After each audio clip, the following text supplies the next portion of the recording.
Swastiastu. Perkenalkan, nama saya Gusti Bagus Trisnandi Saputra dari kelas 11 IPS 3, nomor absen 3.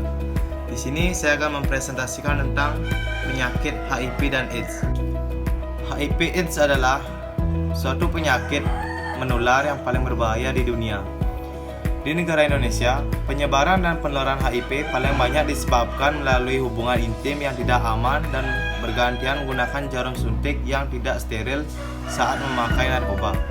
Seseorang yang terinfeksi HIV dapat menunjukkan kepada orang lain, bahkan sejak beberapa minggu sejak tertular. Semua orang beresiko terinfeksi HIV. Faktor risiko HIV dan AIDS. Kelompok orang yang lebih beresiko terinfeksi antara lain orang yang melakukan hubungan intim tanpa pengaman, baik hubungan sesama jenis maupun heteroseksual, orang yang sering membuat tato atau melakukan tindik, orang yang terkena infeksi penyakit seksual lain, penggunaan narkotika suntik, orang yang berhubungan intim dengan pengguna narkotika suntik. Gejala HIV dan AIDS. Tahap pertama, pengidap akan mengalami nyeri mirip seperti flu beberapa minggu setelah terinfeksi selama 1 hingga 2 bulan. Dapat tidak menimbulkan gejala selama beberapa tahun. Dapat timbul demam, nyeri tenggorokan, ruam, pembengkakan kelenjar getah, bening, diare, kelelahan, nyeri otot, dan sendi. Tahap kedua, umumnya tidak menimbulkan gejala lebih lanjut selama bertahun-tahun. Virus terus menyebar dan merusak sistem kekebalan tubuh. Penularan infeksi sudah bisa dilakukan terhadap kepada orang lain.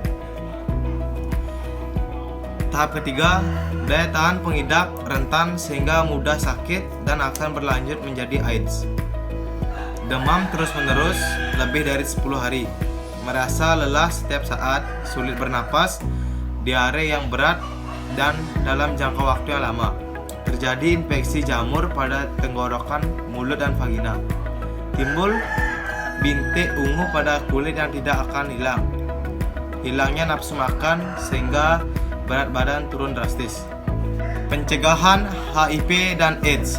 Terdapat berbagai upaya yang bisa dilakukan untuk mencegah penularan HIV dan AIDS, antara lain gunakan kondom atau pengaman yang baru setiap berhubungan intim, baik hubungan intim vaginal maupun anal. Hindari berhubungan intim dengan lebih dari satu pasangan. Bersikap jujur kepada pasangan jika mengidap positif HIV agar pasangan juga menjalani tes HIV. Diskusikan dengan dokter jika diagnosis positif HIV saat hamil, mengenal pasangan selanjutnya, dan perencanaan persalinan untuk mencegah penularan dari ibu ke janin. Bersunat untuk mengurangi resiko infeksi HIV.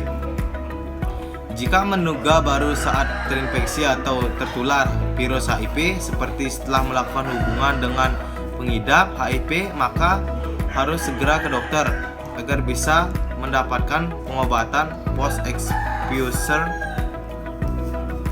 yang dikonsumsi selama 28 hari dan terdiri dari 3 obat antiretroviral. Sekian dari saya. Bila ada kata yang saya salah ucapkan, saya mohon maaf, dan saya tutup dengan para mesanti. Om Santi Santi Santi.